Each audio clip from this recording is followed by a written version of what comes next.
in a quaint little village nestled between rolling green hills and ancient whispering woods, there lived a wise old clockmaker named Mr. Thistlewood. His workshop, a warm, ivy-draped cottage, stood at the edge of a cobbled street where the scent of oak wood, brass polish, and mystery hung in the air. Mr. Thistlewood was no ordinary craftsman. Though his hands were frail and lined with age, they moved with the grace and precision of a violinist. Every clock he made was a masterpiece, not just of gears and springs, but of soul. The clocks he repaired seemed to remember time itself, ticking not with sound, but with feeling. Villagers adored him, and travelers came from distant lands with broken timepieces and hopeful hearts. Yet Mr. Thistlewood never demanded gold or riches. A silver coin, a story, or even a loaf of warm bread was enough. He often said, "Time, like kindness, should never be hoarded." One cold, misty morning, a peculiar traveler arrived at the shop. He wore a long velvet coat and had a curious glint in his eye. In his gloved hand, he held an ancient pocket watch.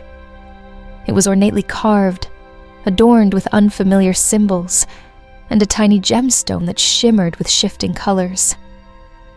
"This watch," said the stranger, "has not ticked in 100 years. They say only one with true wisdom can awaken it." The old clockmaker examined it carefully through his brass magnifying glass. He whispered to himself, "This does not measure hours. It measures truth."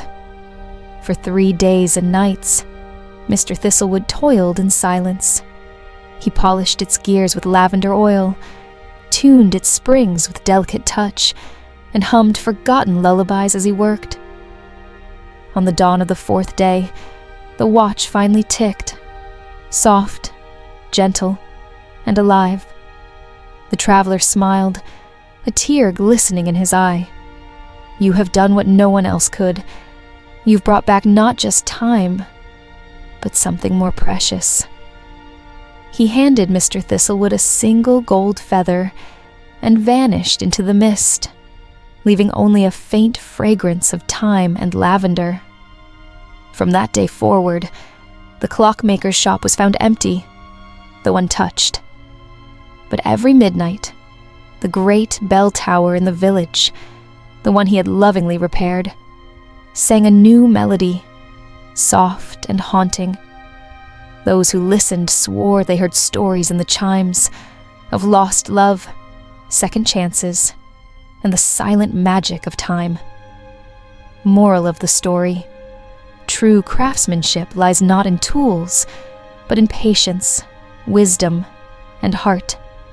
And time, like kindness, is most valuable when shared.